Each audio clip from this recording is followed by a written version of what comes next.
Hey guys, welcome back to another video. Peter here. Today's video is very casual.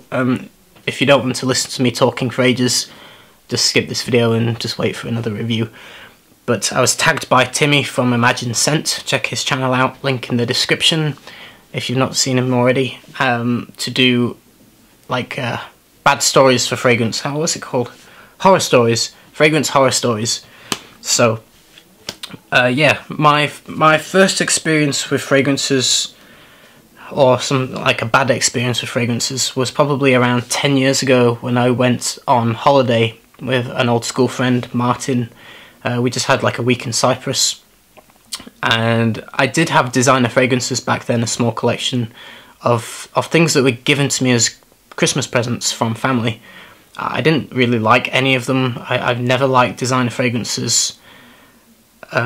So all these presents I was given I didn't like, I didn't really wear them, but I took one with me on this holiday, and I sprayed it on twice before going out for the evening.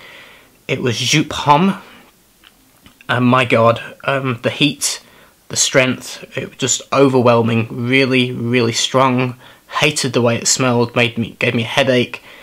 It was projecting like just monstrously. All around me was just this solid wall of Joop Homme. It was just disgusting, and I was so self-conscious of how strong it was. I just felt like apologising to everybody because it was just ridiculous. We sat down at a restaurant and he was across from me on the table and he was like, you really stink. Like, it was just pushing so hard. I felt sorry for the girl that was bringing food to our table, honestly. So that was the first experience of being kind of embarrassed of just smelling just way too strong. And then, you know, I never really wore, I used to call it aftershave before I knew anything about fragrances. I used to call them aftershaves. I think a lot of people in the UK probably do. But yeah, I used to call it aftershave, and I didn't like them. I just thought they weren't for me. They're not good. So yeah, I never really wore them. I never wore Joop after that, and so this collection just kind of got left in my drawer. Never wore them. So fast forward another 5 years to 5 years ago, and yeah, my ex-girlfriend. It was, I'm gonna give you, I'm gonna have to put this into context of, yeah, I'll give you a bit of context. So we started dating, it went great for like a month or two, and then I think what happened was I think she wanted to break up with me. This is looking back in hindsight. I think she wanted to break up with me, but she didn't want to actually break up with me. She didn't want to say, you know, she didn't want to end it herself. She wanted me to leave her. That's what I think now, looking back. So she went out of her way to just be nasty, make me feel like shit. She just turned. It wasn't good. It went kind of toxic at the end. But I think she was trying to push me into breaking up with her, and I think the reason, the multiple reasons. One, I wasn't working very much 5 years ago. I had really no money, or no spare money. I had a really shit car. I used to drive an old battered Vauxhall Corsa. Yeah, I was kind of shy back then and probably lacking confidence to what I do now. Yeah, it wasn't great. My brother at the time had just died. He was like a severe alcoholic, and I'd lived dealing with that for a long time, and that had affected me in a big way. And he'd literally only just died when we'd met. We hadn't even done the funeral yet when I was with this girl. So I wasn't in a great place. She wasn't in a great place because she wasn't working. She didn't have a job. Her last boyfriend before me had cheated on her. This long-term boyfriend had cheated, and she found out about it, and you know, they were living together in a flat and stuff, independently, and this guy had basically moved this new girl in and got my ex to ship all the stuff out, and that broke her down. So she had baggage, I was in a mess. It worked for a little while, and then it just kind of fell apart. But like I say, she started trying to get me to break up with her, I think. Everything I did was wrong. nothing was right. She hated the colour of my jeans because they were too green, and she wanted me to wear bluer jeans. She didn't like any of my t-shirts, she didn't like my shoes, she didn't like my car because it was like a, you know, a battered old thing, and her ex-boyfriend had a nice car. So she liked nice things, and I wasn't meeting that expectation, I guess. I couldn't really afford to take her out very often or as much as she would like because I didn't have any spare money because I wasn't earning enough money. So yeah, she was trying to find ways to break up with me for a long time. One of the things that she did, I drove her down to see her mum. She had a really bad relationship with her mother as well. And we stopped off at a motorway service station, had a KFC. I had a 3-piece meal. She had a chicken burger. She ate half the burger and stopped, just left it on the table. And I was like, "You're not going to eat that?" And she just looked at me and said, "You make me feel sick. You put me off my food." She got up and walked out. And I was like, "What the fuck?" And I asked her, what the hell are you doing? And she said that because I'd left the chicken bone, like, because I was eating the wings, because I'd left the bone in the box where she could see it, that had put her off of food and made her feel sick. And what I should have done was wrap them up in tissue and hide them in the box away from her so she couldn't see the bones. Yeah, that's what I'm dealing with. When we got down there, we also stopped at a store to buy her mum a gift. She wanted just to buy a bottle of, I can't remember what it was now, some liqueur, alcoholic thing, to give to her mum. And I bought 2 bottles of giant Coke, because I don't drink alcohol, so I bought 2 bottles of Coke, because it was buy one get one free, so, you know, you get 2, don't you? And plus like a bottle of cordial in case I didn't want Coke. And she was like, "That's too much, there's not enough room in the fridge." I was like, "It's alright, I can leave 1 bottle of Coke in the car. It's buy one get one free." She had a meltdown in the supermarket saying, "Why am I doing a weekly shop? There's not enough room," and, you know, she made a massive deal out of it that I'm buying too much, and I was like, "I can leave it in the car, it's fine." When we got down there, her mum had this thing of taking a picture of this PG Tips monkey in different places when she went travelling, right? So she had bought me this small teddy bear of a lion with a mane and these big goggly eyes, because she said my hair used to be a bit longer back then. She said in the morning I looked like a lion because my hair was just all like that in the morning. And so she bought me this cute little lion teddy bear because it looked like me with the hair. And so I took it down with me because I was going to take pictures of it, you know, on our travels there, like the PG Tips thing that her mum did. And so I'd put this little lion that she got me in my pocket. It was just its little head poking out. We'd gone to the beach for the day. Drove there, a really nice coastal walk. And she's like, "What the hell are you doing? What's that in your pocket?" I was like, "I'm taking the lion with me." And she's like, "No, you're not. Take it out." I was like, "No, I want to keep it, you know. I'm going to take a picture of it." And she said I was a complete embarrassment to her and refused to walk with me, ignored me for the entire day, made me feel about that big in front of her mum and her stepdad. And I was just like, what the hell am I doing with my life? This was like a huge deal for her, that I was just this huge embarrassment, and, you know, how dare I embarrass her, basically. All these strangers around are going to be laughing at us because I have this teddy bear in my pocket. It's just mental. That's just literally the tip of an iceberg. I'm just giving you highlights there. I suppose I don't need to get into that, but it'll make sense for the next part. One of the things that was wrong with me was that she came out with one night that I put no effort into smelling nice for her, and that I should have some fragrances, or, you know, I should have an aftershave or a cologne or whatever you want to call it. And, you know, so I was like, "Oh, I do, I have some, they're in my drawer, I'll pull them out, I just don't wear them, but here they are." I showed you them, I showed her them, and I remember the look of disgust on her face. Honestly, she was like an ice cube. She just froze, and I was like, wow. I didn't know what to say. She actually made me a little speechless, just the reaction that she had. She looked at me like I was just shit, and I felt so small, like I just felt really bad.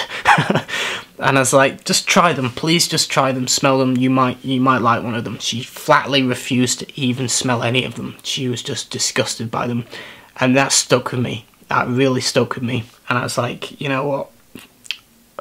Anyway, this relationship lasted another couple of months after that. She broke up with me in the end, believe it or not.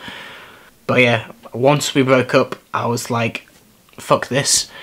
I threw all those fragrances away. I just binned them all, or I gave a couple away to other people, but I binned most of them. I totally bought a new wardrobe. I got loads of new pairs of shoes that are still barely worn, like they're kind of brand new really. I don't wear them very often. Like I've got Brogue wingtips, I've got Chelsea boots, I've got brown leather trainer things, I've got nice black trainers, then I've got travel boot things. They're all just lined up in my wardrobe. I've got heaps of new tops and shirts and new jeans that are more blue and less green. Like I had a bit of a reinvent.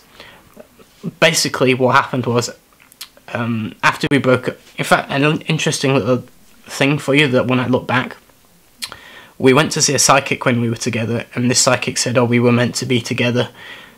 Me and this ex-girlfriend, we were meant to be together, apparently, is what this psychic said. And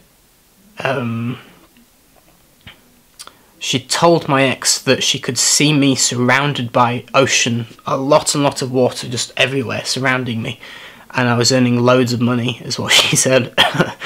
And at the time, I'd never been offshore. It wasn't even on the horizon. I just didn't even think that that was going to be possible for me. I was on the brink of just giving up that kind of career, because I was in a shit place at that point. And so I kind of just didn't really think much of it. And we broke up, obviously, I think 4 or 5 months later. I got a first offshore trip. It was amazing. I went to Vietnam. Straight after that, I did almost 2 months in Indonesia. I did 48 days, sorry, in Indonesia. That earned me a lot of money. Then I went to Angola. I had a couple of jobs in Thailand. It kept coming, basically. I saved some money. I was like, wow, like everything's turning good. So at that point, I kind of went, fuck it, and just started, you know, get a new wardrobe, new shoes, throw my fragrances away. That was the point. I even bought a new car because I was conscious of my car as well, and it was costing me like £300 a year. Every time it went for an MOT, it would fail, and I'd have to buy all these parts and fix it. And I think latterly it was like, the last one, it was like, it's not even really worth fixing. I was like, scrap it, took it to the scrapyard, got rid of it. I didn't have a car for a little while, but obviously I'd earned this offshore money. I was like, I'm going to buy a nice car. I bought a BMW Z4, which is beautiful. I think it's gorgeous, so I love it. And that was the point where I was like, right, I need to find some fragrances. I was trying to improve myself, I think, because I didn't want to meet another girl and not be good enough. Was the way I was thinking. I felt like all these things were wrong with me, and I didn't. Oh, this is hitting me. Give me a second. Yeah, I felt like I had to improve myself, like I needed fixing, or that I should be better. I wanted to be just better. So that's, you know, that's why I got new clothes. That's why I bought a nice car. It's why I started looking for fragrances. I was like, you know, screw this. I've never had a fragrance that I liked the smell of myself.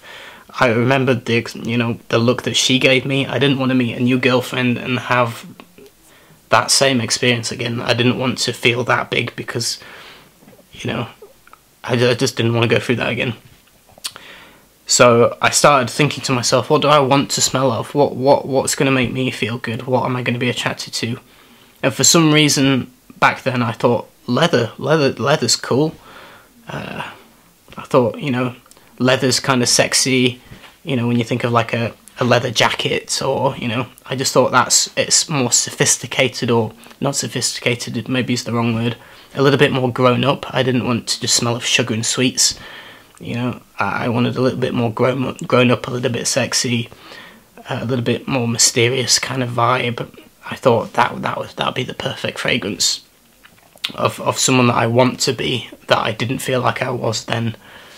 You know, you try and make yourself into the person you want to be. And so I was Googling what's the best leather fragrance. You can imagine what came up, right? Tuscan leather. And so I was like, okay, I have to find this Tuscan leather.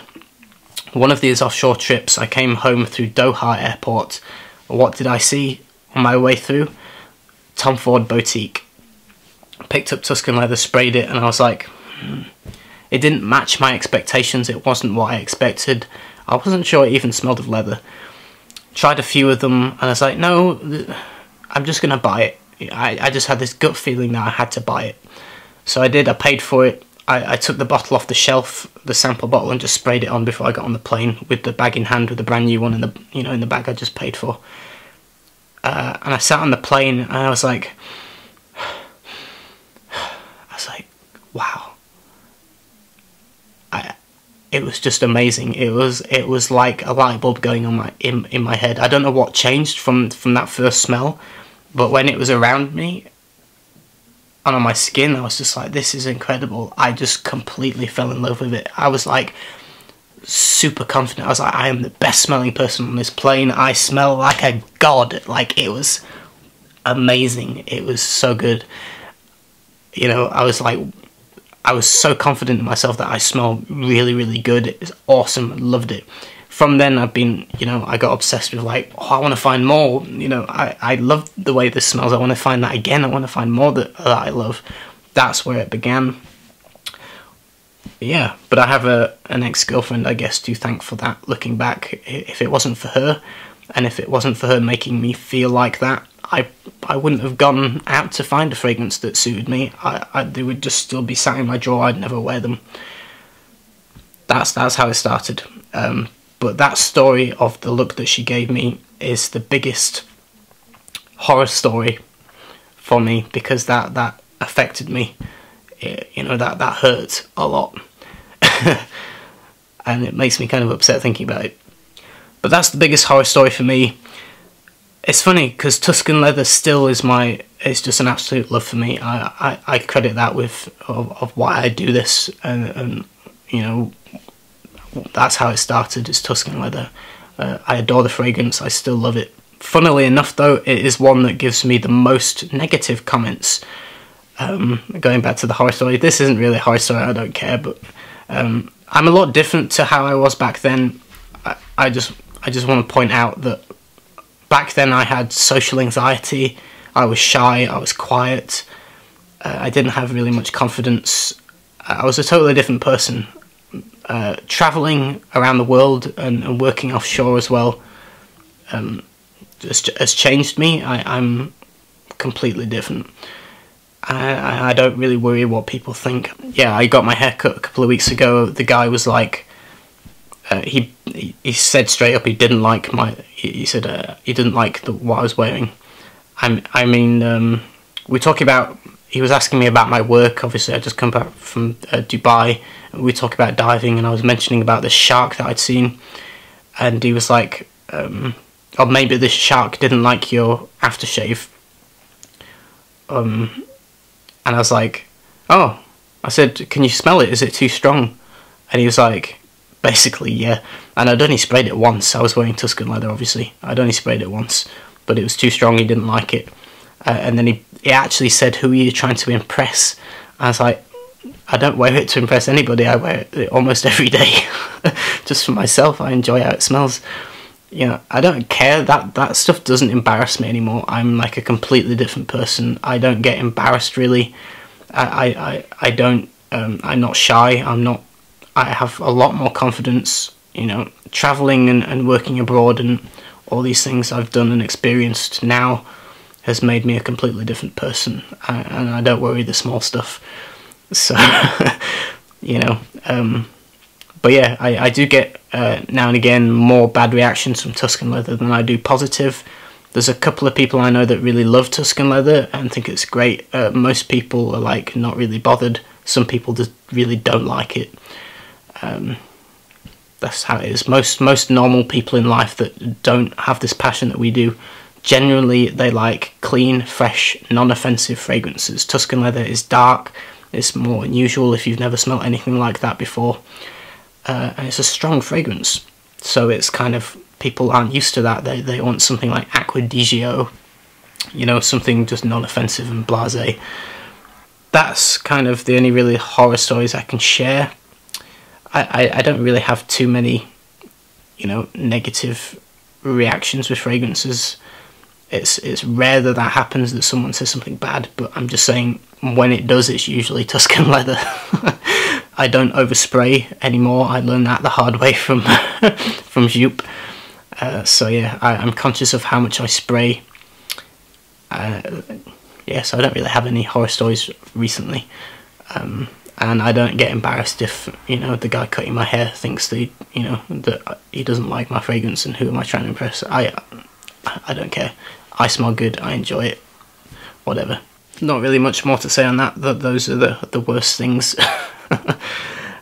Yeah, I'm not going to tag anybody for this, so if you've not done it yet and you feel like doing it, this is an open invitation to anyone that wants to. Yeah, I'll see you guys in the next video. Take care. Bye bye.